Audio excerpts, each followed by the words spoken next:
quem tá aqui de novo? Gente, eu acho que todo mundo viu o título do vídeo, que por sinal não pensei. Mas eu tô aqui hoje pra falar sobre como destravar a sua escrita. E eu já vou logo avisando que eu não sou nenhuma expert no assunto, mas eu vou falar coisas que resolveram pra mim, né? Eu acho que eu já falei no vídeo passado, quem assistiu sabe, mas se não tiver assistido, dá uma olhada lá no outro vídeo que eu falei sobre textos de gaveta. E foram eles que me ajudaram, né, a destravar um pouco mais a escrita. Mas aí vocês perguntam, sim, você falou disso e aí você vai repetir a mesma coisa? Não vou repetir, mas eu vou falar de outras coisas que me ajudaram a destravar um pouco mais a escrita, não só recentemente, mas coisas que eu uso quando eu preciso escrever, né, que eu já usei também, inclusive, que funcionou pra mim.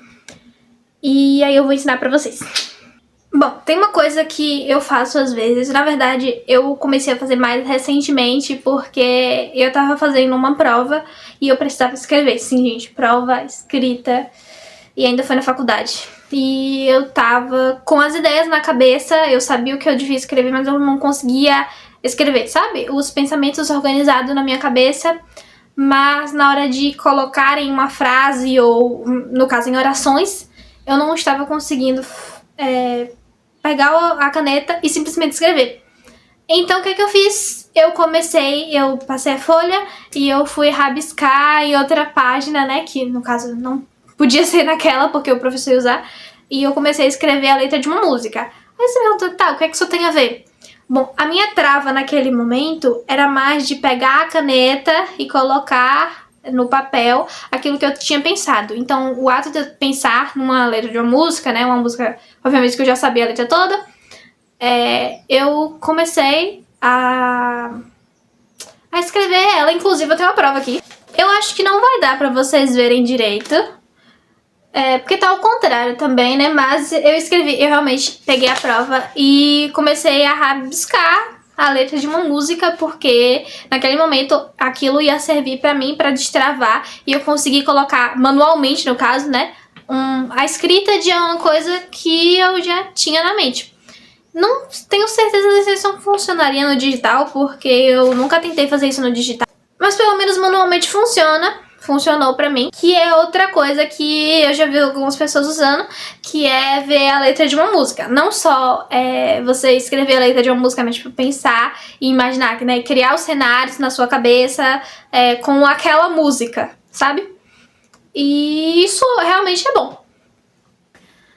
Outra coisa que eu acho que muita gente já viu, mas que pelo menos funcionou pra mim, foi o hábito de, tipo, escrever coisas aleatórias. Eu confesso que eu não mantinha muito esse hábito, inclusive eu falei no outro vídeo, né, como eu já mencionei pra vocês, mas eu retomei o hábito de escrever à toa, escrever cenários na minha cabeça, escrever crônicas, contos não tanto, sabe, mais cenas, tipo aqueles do Paulo Imagine.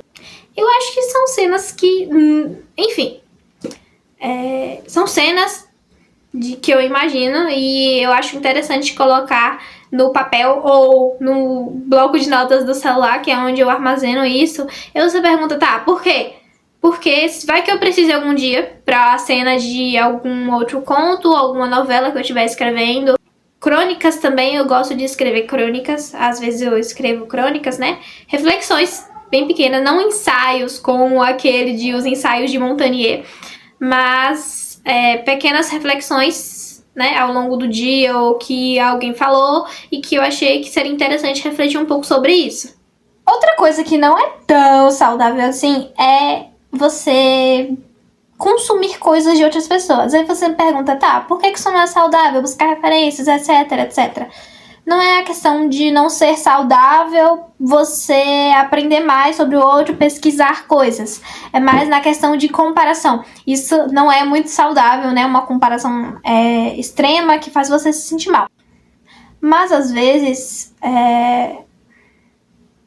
você ver um pouco da escrita do outro pode te motivar a escrever. Por exemplo, eu gosto muito de ler alguns artigos no Subs, mesmo de assuntos que eu não tenho tanto interesse, como, por exemplo, eu gosto de consumir artigos de assuntos que eu não tenho tanto conhecimento, e aí você pergunta, pra aprender? Não. são coisas que eu nunca nem tinha parado pra pensar, como, por exemplo, a questão do Spotify ou do movimento punk. Eu acho interessante saber, gosto de estudar um pouquinho sobre moda, não tanto porque eu acho que não sei se eu me manteria muito firme nesse meio de estudar sobre moda. Eu acho que a moda abrange muitas coisas, mas eu acho interessante saber certas coisas, mesmo que não sejam da minha zona de conforto, sabe? E isso inova a minha escrita, ter contato com outras escritas, me comparar, não no sentido ruim, como eu já falei, mas no sentido bom, de ver como as outras pessoas escrevem e falar, nossa, eu gostaria de escrever isso. Inclusive, por tanto fazer pesquisa e tanto ver outras pessoas escrevendo, isso me motivou bastante, né? Em questão da minha newsletter mesmo. Eu acabei vendo coisas que eu gostaria de incrementar nela, coisas que eu achei interessante manter, coisas que eu achei interessante tirar. E isso só foi possível porque eu fui consumindo coisas de outras pessoas, comparando a minha escrita com outras, não no sentido de me depreciar, mas no sentido, nossa, eu gostei disso, eu quero escrever assim também. E isso parece inveja, eu acredito que isso parece inveja para alguns, mas não necessariamente de inveja, mas naquilo que você gosta. Como, por exemplo, você vê uma roupa que alguém tá usando, que você achou bonita, você quer aquela roupa também. Não tem nada de errado sobre isso, porque a escrita é sua, ou o dinheiro é seu, você faz o que você quiser, desde que não seja plágio. Seguindo nessa pegada de consumo e de ver outras referências, eu acho interessante não só você ver referências no meio, tipo, de newsletter, né, como eu acompanho, mas também de outras coisas, tipo outros artigos, né, pelo Google mesmo, ou outras plataformas, ou mesmo fontes que não sejam necessariamente escritas, como, por exemplo, você assistir um filme, ou você ler, é uma coisa escrita, né, mas assistir ou ouvir coisas, ou só sair e dar uma volta. Tem uma coisa que eu vi numa série que eu tô assistindo, que a série é O Mentalista, e quando era criança, tinha um cara que ele botava o Jane, né, que é o protagonista, pra ver as pessoas e analisar. Tipo, o que que elas são, por exemplo. Aquela mulher ali é divorciada, já tem filhos, está no encontro e pipipopô.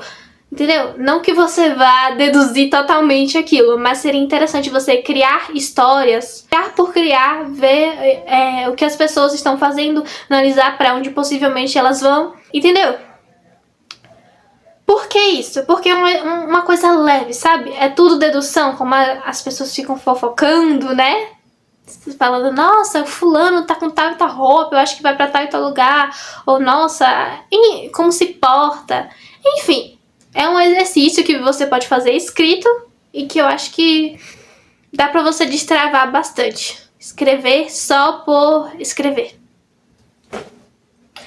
E por último, mas não menos importante, eu acho que essa dica não serve tanto pra newsletter. Eu acho que ela serve mais em questão de, tipo, como você tá... Quando você estiver escrevendo um livro, né, que inclusive eu já escrevi. E o que acontece? Isso consiste em, basicamente, você respirar e existir apenas por aquela história. Isso daí é obsessão. Sim, crie uma obsessão. Seja obcecado pelaquilo que você está fazendo naquele momento. Mas por quê? Porque o que acontece? Quando eu estava escrevendo, eu meio que escrevia obsessivamente. Inclusive, eu escrevia no cursinho, eu escrevia no celular. No início, eu escrevia muito pelo celular, mas acabou que eu tive dificuldade, eu tive que mudar e escrever com um teclado, porque estava sendo muito difícil ficar me concentrando naquela tela minúscula. Mas, enfim. Escrever em todo e qualquer lugar que você for. Que tem a família conversando ali do lado. Não importa, você vai estar escrevendo. Por quê? Porque você vai querer expressar, você vai querer dar continuidade àquilo que você já começou. Você vai querer que aquilo que você pensou crie vida. Então você vai, por exemplo, sei lá, fazer pasta no Pinterest, fazer ficha do personagem. Eu particularmente não faço muita ficha, mas eu gosto de ter uma personalidade estruturada daquilo que o personagem gosta, etc, etc. Entendeu? Então, tipo, criar fichas, né, se for o seu caso, pasta no Pinterest com a ambientação do lugar, onde tá aquela cena específica que você nem escreveu, ainda mais que você quer que seja no seu livro, que tipo de música o personagem ouviria, a cor favorita dele. Ah, mas isso é tão... Ah, meu personagem super faria isso. Entendeu? Você viver, ambientar aquilo que você quer escrever. Não só em questão de histórias também, eu acho que isso serve para artigos às vezes, sabe? Você imaginar, nossa, por que eu usaria isso? Por que fulano usaria isso? Nossa, eu faria isso porque eu gosto disso, e enfim, por aí vai. E por último, a gente tem a estruturação. Estruturação de quê? Do que você vai escrever. Eu sei que tem gente que prefere escrever no escuro e fazer as coisas fluírem da forma que elas acharem melhor, e tudo bem se você preferir assim. Mas o que acontece? Eu gosto muito de ser livre na questão de escrever e de falar. Tanto que esse vídeo aqui não tem um roteiro. Eu só tenho anotado algumas coisas que eu gostaria de falar, né? Os tópicos que eu já falei. Não tinha algo, nossa, eu vou falar isso e isso certinho, decoreba. Não, não tenho isso porque pra memorizar isso era dos kits. Eu acho que é por isso que eu não sou atriz, inclusive. Então, o que acontece? Você vai estruturar em tópicos ou subtópicos, daquilo que você preferir, seja uma tabela ou uma lista, o texto que você vai escrever. Eu acho que em contos eu não faria tanto isso, porque é uma escrita mais livre. Geralmente eu tenho uma cena na cabeça e eu só vou escrevendo aquela cena que eu imaginei. Então, o roteiro já tá na minha cabeça. Mas quando você vai escrever um artigo ou quando você vai escrever uma história, né? Quando você, sei lá, vai escrever uma história longa ou um livro, como eu já falei. A gente pensa num livro e a gente pensa nos capítulos. Pensa, nossa, esse livro vai ser do ponto de vista de quem? Se o seu livro tiver mais de ponto de vista. Ah, vai ser do ponto de vista de tal personagem, então a escrita que eu vou fazer vai ser diferente, vai ser uma coisa mais sarcástica, uma coisa mais seca. Eu vou abordar o que nesse capítulo? O que é que vai acontecer? E a mesma coisa no texto que você vai escrever para sua newsletter, né? Por exemplo. Vamos supor, você vai escrever sobre animais. Um animal que você gosta, sei lá, um golfinho. Gente, eu tirei esse exemplo do... você vai escrever sobre golfinho. Ah, o que é que você vai falar sobre golfinho? Ah, que um golfinho é um mamífero, ele vive em tal lugar, e aí ele tem tal hábito, eu acho que tal hábito é interessante, porque eu gosto disso, eu vou aplicar o hábito dos golfinhos na minha vida. E isso já foi para desenvolvimento pessoal, não sei nem porque que eu falei disso pra gente de conversa, entendeu? Mas você vai, sei lá, dividir em coisas que você vai falar no seu texto, inclusive botar referências, né? Porque a gente não vai tirar a informação do... Então, foi isso o vídeo, né, gente? Eu espero que vocês tenham gostado do vídeo. São coisas que eu aplico naturalmente, não sei porquê, eu acho que eu já...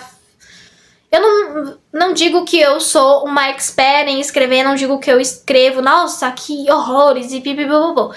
A minha energia, ela tem picos de altos e baixos e eu escrevo, às vezes eu consigo escrever à toa, né, como eu tenho um hábito que, inclusive, eu vou falar pra vocês, talvez mês que vem, porque ainda não virou o mês pra ser um hábito, então, tô tentando manter. Tô tentando escrever um pouco mais, mas isso não significa que eu vou passar o dia inteiro escrevendo porque eu tenho outras ocupações. E também porque às vezes a gente cansa, sabe? Então, isso aí é mais quando, nossa, eu tô com tempo livre, eu preciso fazer aquilo, mas eu não consigo. Então essas dicas são pra aplicar em alguma dessas circunstâncias, tá bom? Foi isso, um beijo e um cheiro.